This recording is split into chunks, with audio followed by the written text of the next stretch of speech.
Hola, mi nombre es Nubia Patricia Serrano Gómez. Soy estudiante de la Universidad Abierta y a Distancia UNAD en la carrera de Licenciatura en Matemáticas.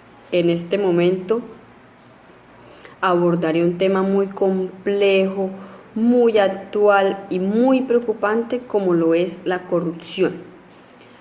La corrupción es un complejo fenómeno social, político, económico que afecta no solo a nuestro país, a todos los países del mundo en diferentes contextos. La corrupción perjudica a las instituciones democráticas, desacelera el desarrollo económico y contribuye para la inestabilidad política. La corrupción es engendrada y alimentada por la decadencia moral, la falta de ética y de integridad, la falta de vergüenza, porque la persona pierde la vergüenza con tal de conseguir sus intereses. Y más que todo, la corrupción se da por la adoración a las riquezas y al materialismo. Por la corrupción se concentra el poder en una sola persona o en un solo grupo, afectando al resto de la sociedad. ¿Esto qué consecuencias trae? Esto contribuye a que esas personas se queden con los recursos de todos los sectores de la sociedad sin importar cuánto esto los afecte. Entonces, por eso vemos, por ejemplo, cómo se quedan con el dinero de los servicios públicos, se quedan con el dinero de la educación, el dinero de la salud, se quedan con todo prácticamente.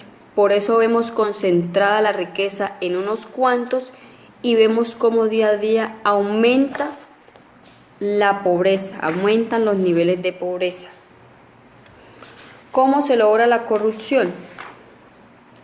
La persona corrupta reparte dinero, lo que mueve al mundo, el dinero. Como dicen por ahí, por la plata baila el perro. ¿Qué hace la persona? Mediante el dinero o el tráfico de influencias, se va apoderando de todos los recursos posibles, sin importar cuánto esto afecte a la sociedad. Por eso vemos, por ejemplo, cómo hay comunidades que no tienen servicios de salud, no tienen servicios básicos como lo es el agua, la luz. Por donde usted camine acá en Colombia va a encontrarse con los llamados elefantes blancos. Son construcciones, proyectos de miles y miles de millones de pesos gastados y que no le están prestando servicio absolutamente a nadie. Un estudio realizado por el diario El Tiempo concluyó que los privilegios carcelarios para condenados por corrupción y las rebajas de penas por aceptación de cargos son dos de los motores que llevan a los delincuentes de cuello blanco a desafiar la ley y saquear las arcas del Estado colombiano. Cifras conservadoras estiman que cada año en el país se pierden 50 billones de pesos, 50 billones de pesos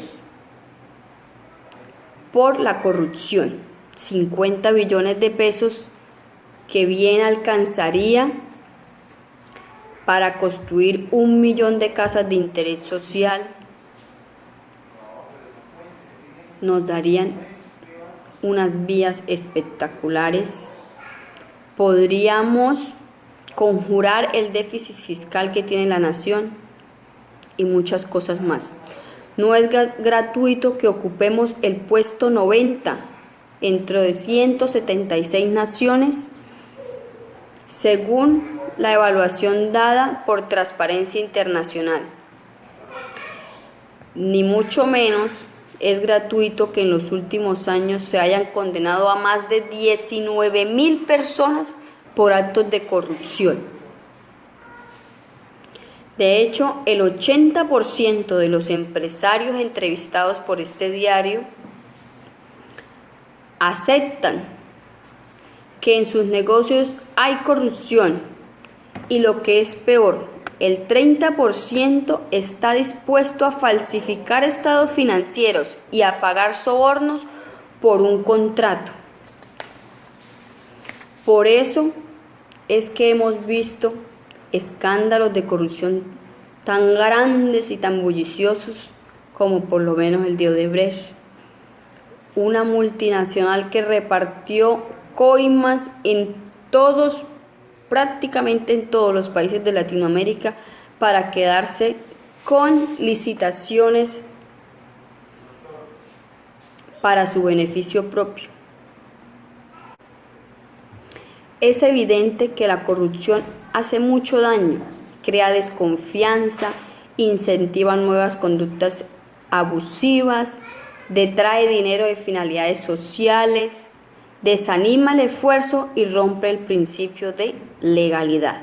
Es pues necesario luchar con energía contra la corrupción. ¿Y cómo luchamos contra la corrupción? Mediante la educación en principios, educación en valores, la importancia de enseñar valores como el respeto, la igualdad, la responsabilidad. Y no solo es una labor de las instituciones educativas, es una labor que debe empezar desde los hogares, educar a sus niños, a sus jóvenes, a ser personas de bien, a ser personas con valores, que respeten y pongan en práctica los valores y que se interesen por el otro, no solo por sí mismo. Incentivar valores como la compasión, porque la corrupción vuelve a las personas hasta indolentes, no les importa el dolor de las demás personas, no les importa la necesidad de las demás personas, solo importa el interés propio, lo que yo quiero, lo que yo voy a conseguir. Entonces es pues una labor no solo del Estado, no solo de las instituciones educativas, sino de la sociedad en general, combatir este fenómeno. En la política, ¿cómo combatimos la corrupción? Castigando a los políticos con el voto, votando por personas con hojas de vida intachables, no por personas con poder económico, sino con personas con conocimiento, con experiencia. Así se combate la corrupción.